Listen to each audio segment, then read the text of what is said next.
I was just turning 11 when Ang Lee's Hulk came out in 2003. In fact, it was released the day before my 11th birthday here in the UK. 11 is a pretty transformative age. Your body is being bombarded with an explosion of gamma rays, by which I mean hormones.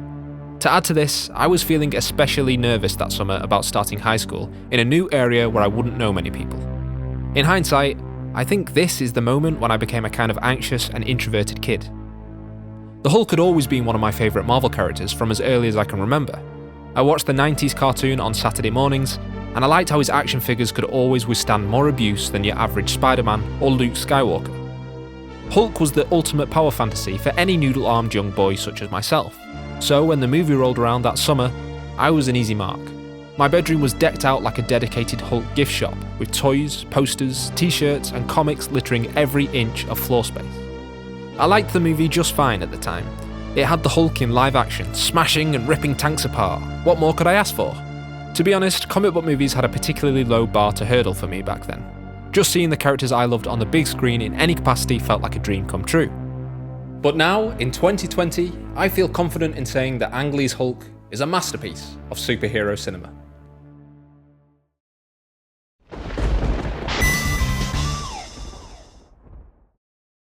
In a pre-The Dark Knight world, Hulk was a complex psychodrama at a time when audiences didn't know to expect that from movies about men in tights. This was a serious and thought-provoking take on the superhero genre, without any of the self-assured wit and smirking cynicism that would go on to define the Marvel Cinematic Universe. Off the back of critically acclaimed films like 1995's Sense and Sensibility and 2000's Crouching Tiger, Hidden Dragon, Ang Lee was given full directorial control to craft a big-budget action flick with the sensibilities of an art house picture. As Lee himself described it, Hulk was the world's most expensive indie movie. In addition to this, the director also brought an Eastern perspective to this Western mythology, incorporating the concept of the Chinese yin and yang, the dark and the light. At the heart of the Hulk story is this dichotomy between weakness and strength, repression and release.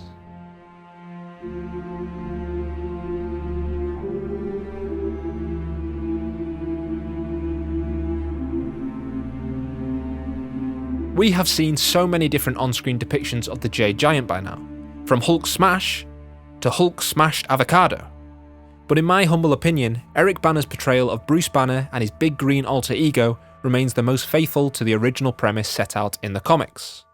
The Hulk was, of course, created by Stan Lee and Jack Kirby, and first appeared in The Incredible Hulk Issue 1, published May 1962. Following his accidental exposure to gamma radiation, feeble scientist Dr. Bruce Banner is physically transformed from man into monster. Originally, this transformation took place whenever night fell, but as the character was further refined issues later, Banner would turn into the big green meanie when subjected to emotional stress. Don't make him angry, you wouldn't like him when he's angry. Here's Stan Lee talking about the inspiration behind the character. I always liked Jekyll and Hyde, and I always liked the Frankenstein movie, the old one with Karloff. And in the Frankenstein movie, I always felt the monster is really the good guy. He didn't want to hurt anybody.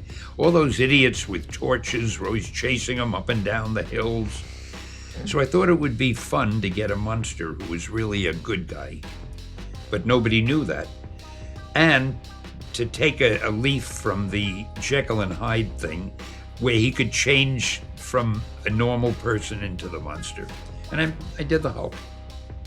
The influence of these figures of Gothic literature may seem superficial at first, just cartoonish monsters inspiring another cartoonish monster.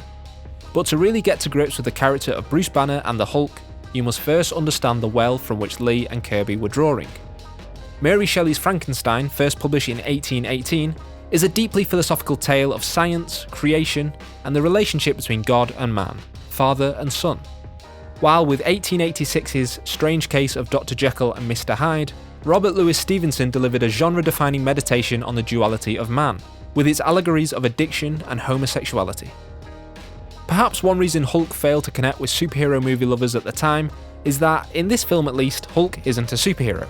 Like Frankenstein's monster, Hulk is a victim, a casualty of science, now public enemy number one. Upon its release, Hulk was met with folded arms by critics who decried its somber tone and morose meditation on the human condition. For Entertainment Weekly, Lisa Schwartzbaum wrote, A big-budget comic book adaptation has rarely felt so humorless and intellectually defensive about its own pulpy roots. Now, I can imagine that going into a summer blockbuster, whose namesake is famous for being a viridescent vendor of violence, you might well be dismayed to find scene after scene of glassy-eyed stares and hushed contemplation. But beneath the film's subdued surface, there rages a classic monster movie that is bold and expressive, one that doesn't concede to explosive set pieces or sheepish winks towards the fans. It's a film about anxiety and trauma, domestic abuse, and the futility of rage.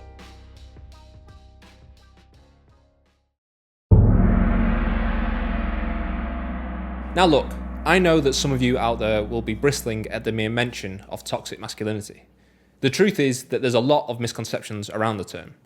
You see, toxic masculinity doesn't mean that masculinity is inherently toxic, but it instead refers to the negative societal and cultural norms that are associated with being a man. The concept isn't intended to demonize men, far from it. Both women and men are the victims of toxic masculinity. By positioning us as emotionless, sex-obsessed fighting machines, it shapes men's involvement in sexist and patriarchal behaviours, and contributes to the violent and sexual abuse of women. Meanwhile, narrow-minded and stereotypical views of masculinity have a detrimental effect on our physical and emotional well-being, as well as our relationships with women, our kids, and other men. And although you might not think it to look at me, believe me, I've read the comments, but I value my masculinity. I really do. The positive aspects at least. Compassion and emotional strength, being self-sufficient, hardworking, and passionate about what I do, being able to support my friends and loved ones. The social pressures placed on men to be violent, competitive, independent, and unfeeling, they don't benefit anybody. They only serve to keep us caged up and emotionally repressed. A Hulk in the body of a feeble Bruce Banner. You know, suicide is the #1 cause of death amongst men under 45, and 76% of all suicides are by men. That's just over 3 out of every 4. Men are nearly 3 times more likely than women to become dependent on alcohol, and more likely to become reliant on drugs. And men are significantly less likely to access help and support for their mental health. Gender roles stigmatise and limit the emotions that boys and men are able to comfortably express. We've all heard the phrase "big boys don't cry," and trust me, they don't come much bigger than this guy.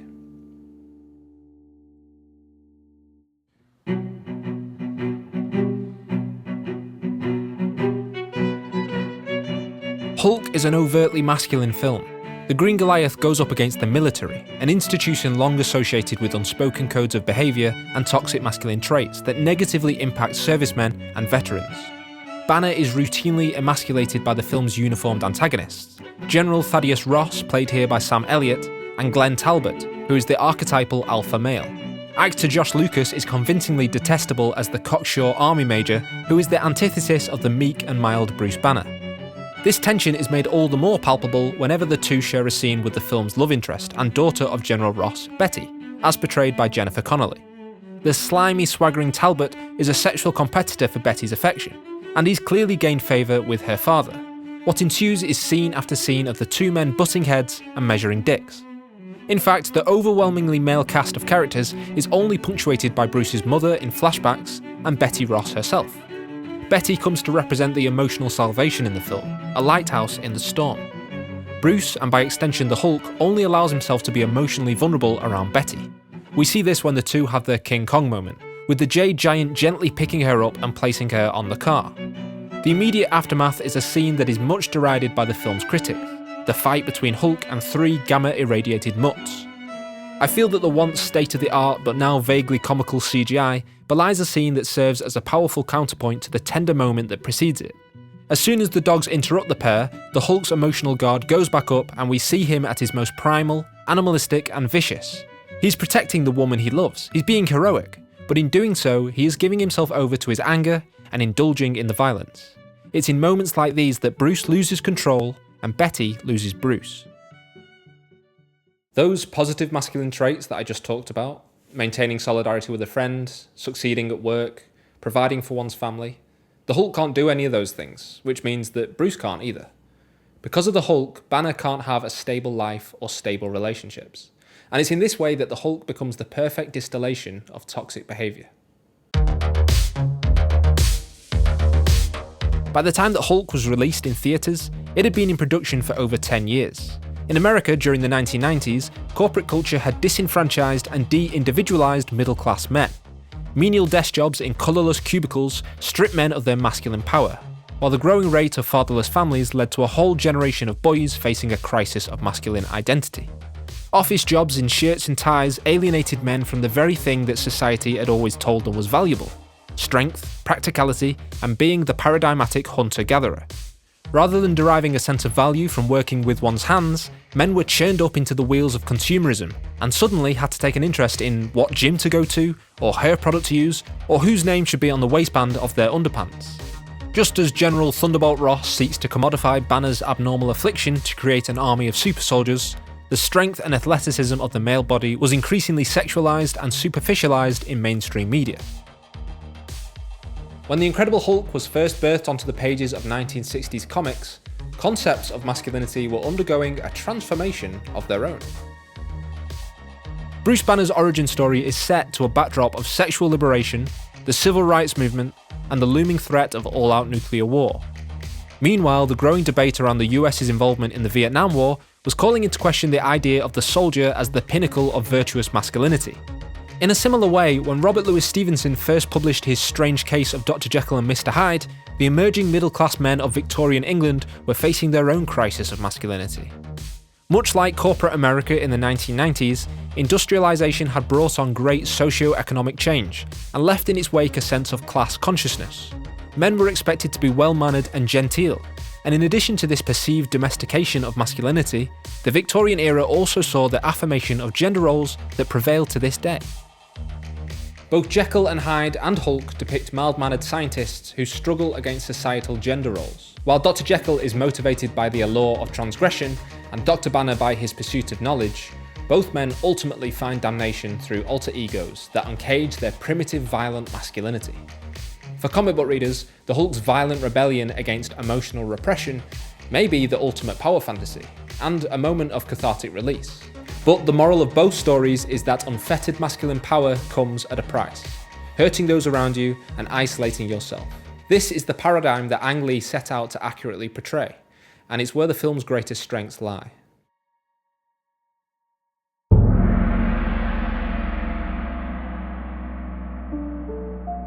In addition to the militaristic masculinity of Thunderbolt Ross, the corporate masculinity of Major Talbot, and Bruce's own tortured masculinity, the real villain of the piece is something much more menacing: daddy issues.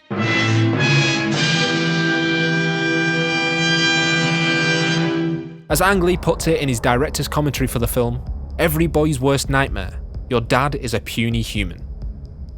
David Banner, named after the protagonist of the 1977 Incredible Hulk TV series, and played here by gravelly advert for why you should use conditioner, Nick Nolte, was also a genetic scientist like his son. During the film's opening credits, we see a young David experimenting on animals, extracting DNA, and mixing ominous green liquids.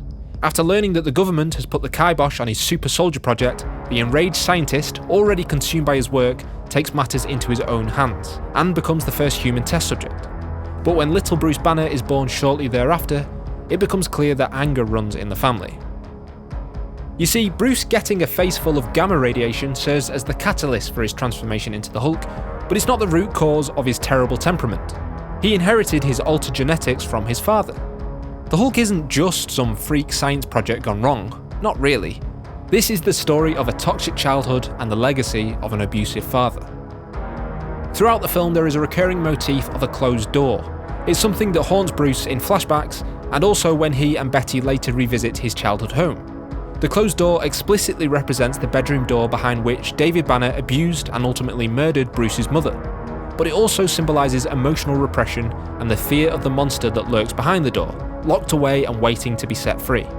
In fact, these flashbacks and ghostly voices from the past occur throughout the film, underpinning the long-lasting effects of a traumatic childhood.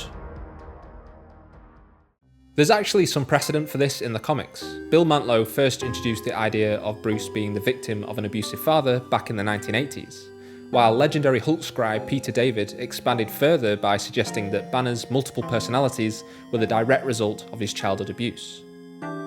In The Incredible Hulk issue 377, Bruce dives deep into his subconscious and finds that his memories are being terrorised by a mysterious monster. We soon learn that the monster represents an abusive father, who, just like in the film, kills Bruce's mother, causing him to suppress his emotions. Cry, show some emotion. Emotion's bad. It hurts people. Not all emotion. Cry, blasted. Cry big, racking sobs. There. I reacted. A nuclear reaction. Happy now? Much like Frankenstein's monster, Bruce Banner is burdened by the ambition of his creator. He didn't ask to be made this way, and he rejects his father's legacy even though he's doomed to fulfill it. In fact, parent-child tensions are a recurring theme in Mary Shelley's pioneering work of Gothic horror. Victor Frankenstein both literally circumvents femininity by finding a way to create life without the need of a mother, and figuratively rejects femininity by being unloving and unnurturing towards his nascent offspring. As is the case with Hulk, it's the trauma of this discompassionate upbringing that truly creates the monster. While both father and son in Hulk are scientists, consumed by their work in the same field, there is one crucial distinction between their motivations. While David Banner seeks to militarise his genetics work by creating super soldiers, Bruce harnesses nanomed technology to cure sicknesses such as cancer and Alzheimer's. Again, we see the juxtaposition of the traditionally masculine ideals of war and competition versus the non-masculine compassion and altruism. Hulk's third act climax met some derision from critics at the time of its release. The fully computer-generated fight between Bruce Banner and his formless father, which culminates in the latter swelling into a mushroom cloud of negative emotions, was considered too abstract by most audiences, with one reviewer referring to it as, quote, a big noise. But once again, I feel like this is one aspect of the movie that is often misunderstood. In this scene, Bruce and the Hulk are unified, as we hear the not-so-jolly green giant string a sentence together for the first time. You think you can live with it? Take it! Is he man or monster? Or is he both? This now humanised Hulk realises that the only way to overcome his abusive father is to unlock that door and let those negative emotions out. Meanwhile, it's David Banner who becomes the embodiment of Bruce's anger and trauma. The power struggle between father and son reflects the two halves of Bruce's fractured psyche, the yin and the yang. But now Hulk is the inner child, and David is the enormous green rage monster. As Robert Louis Stevenson writes in the closing chapter of Jekyll and Hyde, it was the curse of mankind that these incongruous figures were thus bound together, that in the agonised womb of consciousness, these polar twins should be continuously struggling.